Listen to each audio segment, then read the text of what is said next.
Comment ça marche, leur modèle? Vous l'avez sous les yeux. Premièrement, le fond du fond, le point de départ et le point d'arrivée, c'est la surexploitation du travail. Parce que seul le travail humain et la nature produisent de la richesse, pas le capital. Jamais. C'est le travail humain qui crée la richesse. Quand vous allez au boulot et que vous faites 10 heures de travail, personne ne vous donne les 10 heures de la valeur de ce que vous avez réalisé. C'est le contraire. Une bonne partie de ce que vous avez réalisé est gratuitement appropriée.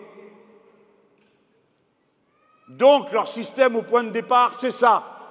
Comment surexploiter et exploiter davantage encore le travail? Quelle est la résistance? Quelle est la limite à l'exploitation? La résistance à l'exploitation. Car nous n'avons pas toujours connu les mêmes rapports de force dans le passé. On ne sait pas partager la richesse de la même manière au cours des 30 dernières années. Savez-vous que 10 points de la valeur produite sont passés des poches du travail à celles du capital entre 1982 et maintenant? 196 milliards par an. Voilà ce qui a été pris. Et avant, qu'on ne vienne pas me dire que c'était un régime communiste, hein. Premièrement, donc, la surexploitation du travail. Comment s'y prendre? Le management par la peur. Vous le savez bien tous, qu'à chaque fois que quelqu'un relève un peu le nez, on lui dit « si t'es pas content, il y en a 10 qui attendent dehors ». Et qu'ensuite, au travail, il faut montrer, prouver sans arrêt qu'on a bien fait ci, qu'on a bien fait là, et pas seulement dans les tâches matérielles et techniques, mais aussi parmi ceux qui sont dans les bureaux, qui passent des fois un tiers de leur temps à remplir des papiers pour dire ce qu'il faut le reste du temps où ils ne remplissent pas de papiers. La bureaucratie libérale.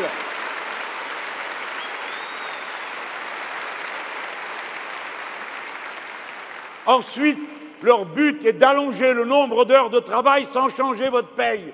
Vous le comprenez, ce que ça leur donne. Et voilà pourquoi ils sont tous à vouloir supprimer la durée légale du travail. Voilà pourquoi, que ce soit Madame Le Pen, que ce soit Monsieur Fillon, que ce soit Monsieur Macron, les trois prévoient que l'on vienne à 39 heures. Et des fois, pas toujours. On vous dit c'est 39 heures payées 39. Mais ce n'est pas ce que dit M. Fillon. Quand on le pousse bien, il a dit « Ah, mais pour passer à 35 heures, on n'a pas changé la paye. » En effet, on s'est battu pour ça. Alors il dit « Pour revenir à 39 non plus, on ne changera pas la paye. » Autrement dit, eh ben oui, mais ça, il faut que vous le disiez aux gens autour de vous, hein, parce que l'autre, avec sa tête, là, comme ça, on dit « Ah bah oui, quand même, il y connaît quelque chose. » Non, tout ce qu'il sait, c'est comment bien vous essorer. Ça, il est au courant.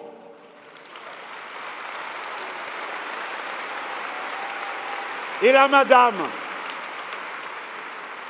tantôt elle vient ici, elle vous dit « Ah oui, je suis pour les 35 heures. » Et il y a les ballots qui sont venus la voir, qui applaudissent. Elle repart, elle va au MEDEF, elle leur dit « Moi, j'ai jamais dit 35 heures. » Ça ne la dérange pas. J'ai dit 39, payé 39. Très bien, elle vous a gratté 4 heures supplémentaires au passage. Or, ces heures supplémentaires, des fois, c'est une différence fondamentale pour des tas de gens. Parce que d'abord, 80% des gens qui travaillent au SMIC, ce sont des femmes. Et 85% n'ont pas d'horaire complet. Eh bien, des fois, c'est les 20 euros, c'est les 25 euros qui font toute la différence dans une vie. Bien sûr, pour ceux qui ont beaucoup plus, ils ne s'en rendent pas compte, 20 ou 30 euros. Mais il y a des milliers de gens pour qui c'est décisif. Tout à l'heure, hier, un ami très cher me disait « Voilà que dans mon administration, ils se sont trompés un mois, ils ont donné une prime trop élevée. » Et alors les têtes d'œufs dans les bureaux, on dit « Ah bon, on s'est trompé, alors on récupérera en 2 fois, un mois et après. » Mais les gens, eux, s'étaient dit « Mais la prime, on me la donne, ils avaient compris que c'est parce qu'ils avaient bien travaillé. » Ils l'avaient dépensé, car le propre des gens qui ont peu, c'est qu'ils dépensent ce qu'ils ont. Ils ne font pas d'État. Ils n'accumulent pas. Ce n'est pas leur problème. Leur problème, c'est de vivre. C'est de sortir de la logique de survie. Un peu de bonheur, une petite chose, une autre, des fois des choses qu'on n'a pas pu faire jusque-là. Et on les fait. Voilà à quoi servent ces sous que vous leur arrachez avec une telle cupidité. Voilà ce qu'est la vie des gens. Bon. Voilà ce qu'ils ont décidé de vous prendre encore. C'est ça qu'il faut que vous disiez autour de vous.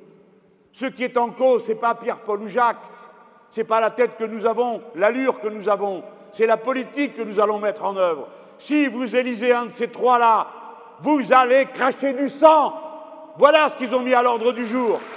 La guerre contre le pauvre.